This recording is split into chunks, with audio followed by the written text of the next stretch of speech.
Nag-assemble ako ng truck. Namimili pa ako ng gulong. Ito ang gulong. Diba? Kita?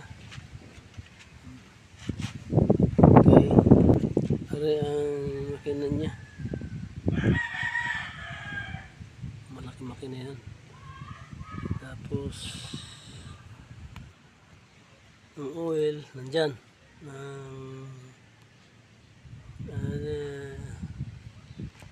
Gasket. Ari yung makina.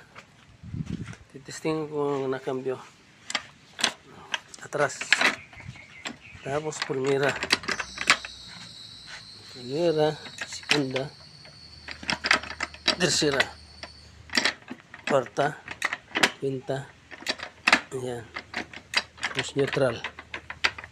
Ayan. Yan ang original na truck. Primera, segunda. Okay.